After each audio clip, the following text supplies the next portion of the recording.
जय माँ मंगला।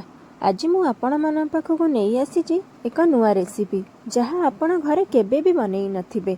नॉर्मली आपण तो एमिति बेसन रे लड्डू बनई थिबे, मो भली एमिति सुजी रे लड्डू बनांतु, देखिबे खाइबा को बहुत ही टेस्टी लागिबो।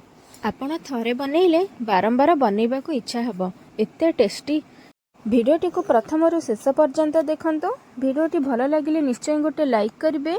आपण जदि मो चैनल ले नुआ आसीथिबे ताले सब्सक्राइब करि देबे। हेलो फ्रेंड्स, मु रोजालिन आपण माननको स्वागत करूछि आरएस सानवी होम कुकिंग को।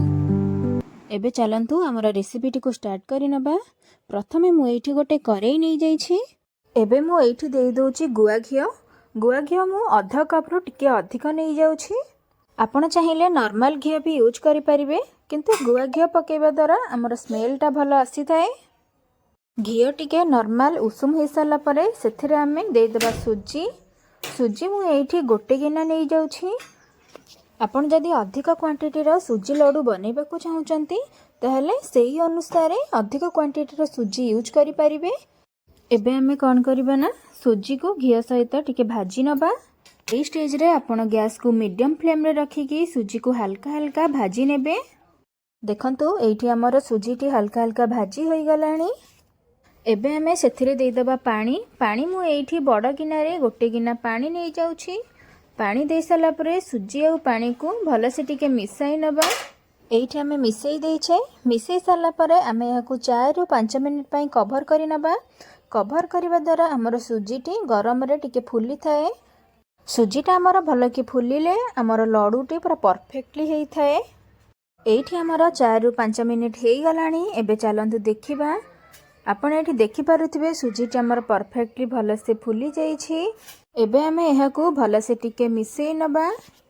भल कि मिसेई साला परे सेथिरे हमें मीठा पई चीनी दे दबा।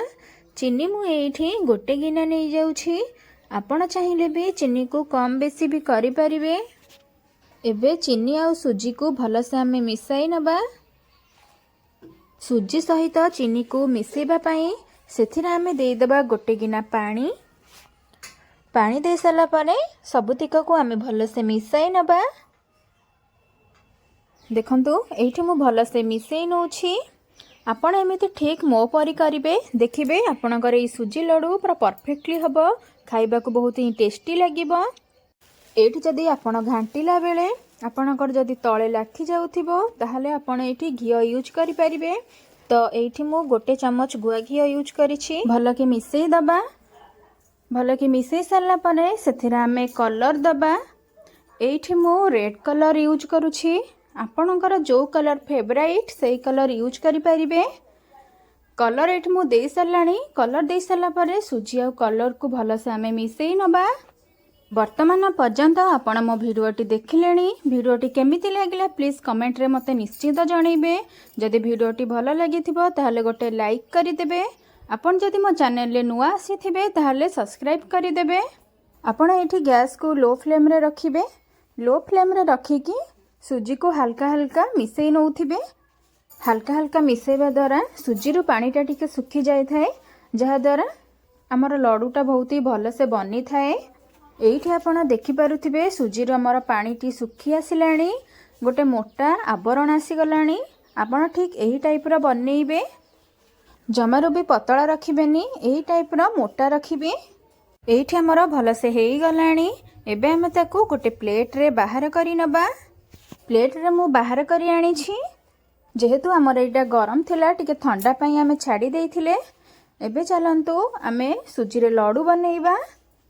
देखंतु एठी मु केमिति बनाउछि, आपण ठीक एमिति ही बनेइबे। देखिबे आपणकर लड्डू पूरा परफेक्टली बनिबो। आपनको जदि मो भिडियोटी भल लागिथिबो ताहले गोटे लाइक करिवे। आपणक फ्रेंड्स माननकु बहुत परिमाण रे शेयर करिवे। सुजीर ए लड्डू भिडियोटी आपनको केमिति लागिला कमेंट रे मते निश्चित जणाइबे। आ हां, सब्सक्राइब करबे को जमारे भूलिबेनी, सब्सक्राइब करि देबे। एठी मु गोटे परे गोटे सुजीर लड्डू बनेइ नउछि। आपण एमिति ठीक मो परे ही बनेइबे। देखंतु केते सुंदर भाबे सुजीर लड्डूटा बनिछि। एठी देखंतु मु गोटे परे गोटे सुजीर लड्डू बनेइ नेछि। केते सुंदर देखा जाउछि। खाइबा को बहुत ही टेस्टी हेइछि।